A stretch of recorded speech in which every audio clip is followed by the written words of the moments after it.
Salut à tous, j'espère que vous allez bien, bienvenue dans cette nouvelle vidéo. J'en profite de ce temps légèrement ensoleillé, parce qu'en ce moment chez nous c'est vraiment pas le feu, pour vous présenter donc le 5e épisode sur la rénovation de la cuisine. Alors comme vous le saviez, on avait du carrelage dans l'ancienne cuisine, dans le premier épisode vous avez vu, on a tout cassé, il y avait 2 couches de carrelage, on a tout enlevé. Et bien entendu, après avoir fait les placos, la plomberie, etc., aujourd'hui on s'attelle à refaire le sol. Alors on a décidé de refaire le sol en pierre naturelle, en travertin 4 formats. Donc je vais vous expliquer un petit peu ce que c'est que le travertin. Je vais vous montrer un petit peu comment on a posé ça, sachant qu'il y a un plan de pose à respecter. Et ben c'est parti les amis, comme d'habitude, je vous montre tout ça, je vous explique tout, on y va.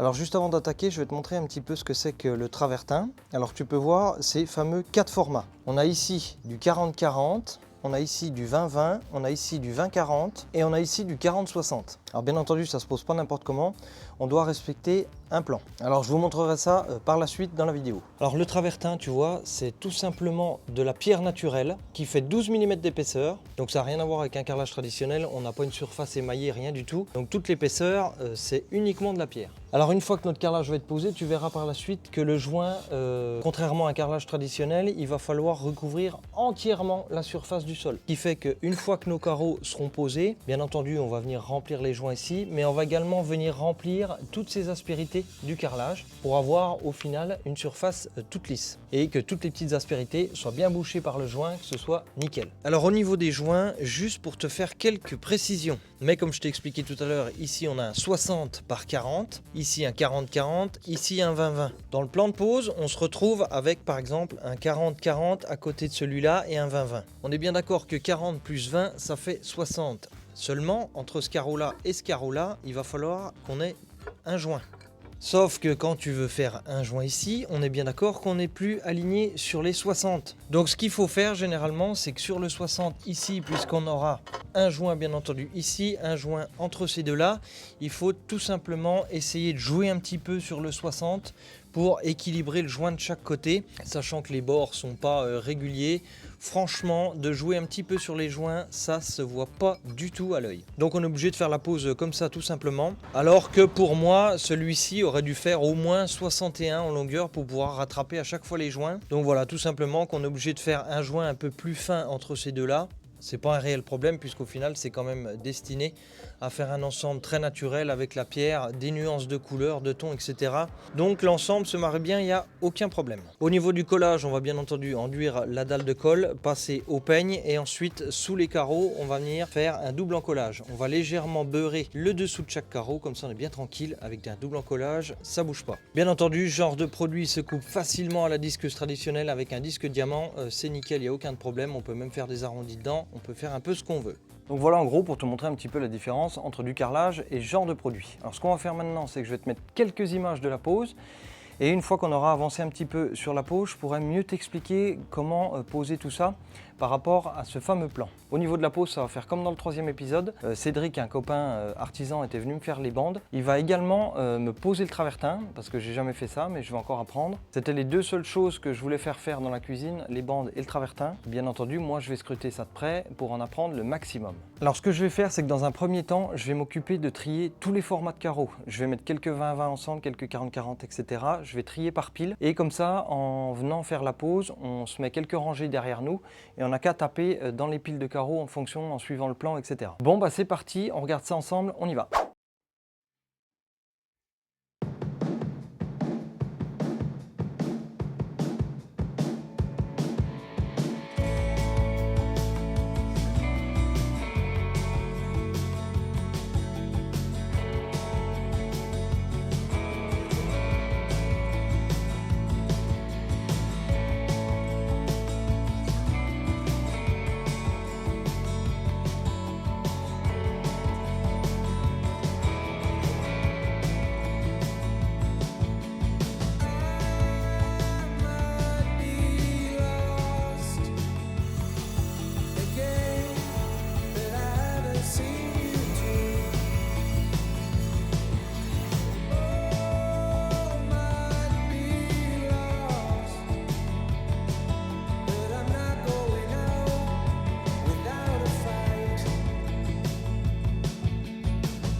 Juste pour vous expliquer un petit peu la pose de travertin, voici le plan. Alors ça, c'est des plans que vous pouvez trouver facilement sur internet, dans Google, hein, vous tapez plan de pose de travertin, ça se trouve tout à fait facilement. Alors il faut savoir que le format qu'on a choisi nous ici, c'est un 4 formats. On a à l'intérieur des 40 par 60, on a des 20 par 20, des 40 par 40 et des 40 par 20. Alors en fin de compte, le schéma que vous avez en rouge ici, il vient tout simplement se reproduire à chaque fois.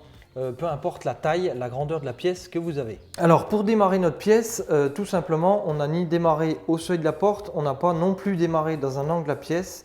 On s'est basé à cette pierre-là qui fait 60 par 40. On a tout simplement décidé de la placer au centre de la porte extérieure pour que c'est un rendu un peu plus sympa, que cette grosse pierre là soit centrée, c'est toujours plus sympa. Ensuite, on aurait très bien pu la commencer au départ vers le seuil là-bas. On l'a tout simplement reculé de façon à ce que le premier rang, attends, je te montre sur le plan parce que c'est moins évident de comprendre. Tu vois, donc ça, la pierre D, c'est la pierre ici, donc on a démarré, qu'on a centré la porte. Ensuite, ici venait un 40-40, ici un 20-40, ici un 40-40, etc. Donc en fin de compte, on a démarré celle-ci, on s'est basé sur le 40-40 ici qui démarre contre le mur. Ça nous a évité, c'est-à-dire que si on avait déplacé cette pierre-là de quelques centimètres plus près du seuil, il aurait fallu déjà faire une coupe sur le 40-40, une coupe sur, etc., une coupe tout le long du mur. Or, en le mettant ici, on a pu conserver toute cette bande-là en entier contre le mur. Et du coup ici, au-dessus du 40-60, on a un 20-40 là, qui lui est entier également, et comme ça nous a fait faire que 3 coupes ici sur ces pièces là. C'est pas facile à expliquer, mais voilà, c'était simplement pour éviter de commencer une première rangée en faisant des coupes tout le long. En décalant cette pierre là, ça nous a permis de garder celui-là entier, celui-là entier, on a recoupé le 40-40 là, on a gardé le 20-40, on a gardé le 40-40. Donc sur la longueur là, on n'avait qu'une seule coupe à faire.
Donc les amis, juste une petite pause, juste pour vous expliquer que maintenant que le travertin est posé, séché, les joints faits, etc. On l'a bien lavé, on l'a au moins lavé 3-4 fois. Et maintenant on va s'occuper de poser la fameuse couche de produit par-dessus. Un produit hydrofuge qui va venir gorger la pierre. En fin de compte, la pierre va être saturée. Ce qui fait que quand on fera tomber quelque chose par terre ou quoi que ce soit liquide, etc., la pierre n'absorbera pas. Si vous ne mettez pas de produit, vous faites tomber une tache dessus, la pierre boit, c'est taché, c'est mort. Donc il va falloir 3 couches de produit, ça sèche relativement vite, on va pouvoir faire les 3 couches quasiment d'affilée. Une fois que les 3 couches de produit sont faites dessus, ça peut se laver comme un carrelage traditionnel, sachant qu'il faut quand même éviter tout ce qui est agressif, eau de javel, etc. etc. Personnellement, on a l'intention d'entretenir le travertin avec du savon noir, tout simplement savon noir qu'on va mélanger à de l'eau. Non seulement ça lave bien, ça sent bon et c'est pas agressif. Alors c'est ce genre de produit hydro-minéral, c'est un minéralisant TS hydrofuge tout support. Alors tu vois, ça va aussi bien sur la pierre, terre cuite, ardoise, béton, dallage reconstitué, etc. Joint de carrelage. Dans les douches à l'italienne, ça va en intérieur, en extérieur. C'est une protection vraiment hydrofuge et ça permet que le travertin soit plus poreux, ça vient le saturer. Donc il va falloir 3 couches de ça, sachant que j'ai 20 mètres carrés à faire, avec 5 litres, normalement j'arrive à faire les 3 couches. Donc ça passe pas trop de produit, par contre ça coûte clairement une blinde. Genre les 5 litres, t'en as pour 160 balles, un truc dans le genre. Donc pour ce faire, je vais utiliser un pinceau assez large avec les poils nylon, un petit récipient pour me mettre un petit peu de produit d'avance. Et je t'avoue qu'au départ, j'avais commencé d'en mettre un petit peu dans le couloir et j'ai commencé sans masque, sans gants, sans rien. Et en fin de compte, en regardant un petit peu l'étiquette, c'est quand même un peu de la saloperie ce produit. Donc je préfère mettre les gants. Je mets clairement un masque parce que je trouve que l'odeur, c'est pas qu'elle est désagréable, mais elle me prend un peu la tête. Donc j'ai tout aéré, je mets bien le masque, les lunettes, les gants parce que je préfère. Et puis tu vois, j'en profite également pour tester là les petites genouillères là de chez Fartools. Parce que bon, je suis encore jeune, clairement. Si, je suis jeune. Si, je t'assure. Si, je t'assure, si. Mais je préfère plutôt que de me flinguer les genoux et puis que dans 30 ans, mes genoux soient flingués. Je vais utiliser ça. Ça a l'air pas trop mal, ça a l'air assez confortable, bien molletonné. Donc je vais en profiter pour les utiliser. Bon, et ben allez, c'est parti. On va s'attaquer à passer donc la première couche, les amis. On y va.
Bon les amis, j'espère que cet épisode sur le travertin vous aura plu. Si vous avez des questions ou quoi que ce soit, n'hésitez pas à me laisser un petit mot en commentaire. Si cet épisode vous a plu, un petit pouce bleu, vous pouvez partager la vidéo, vous abonner à la chaîne si vous avez envie de suivre le projet. N'hésitez pas à me rejoindre sur Instagram pour voir l'avancement du projet. Comme d'habitude, vous retrouvez tous les liens de mon outillage complet en description juste en dessous de la vidéo si ça vous intéresse. Sur ce les amis, on se rejoint très vite pour la suite de l'aventure. Je vous souhaite un très bon week-end à tous. Ciao!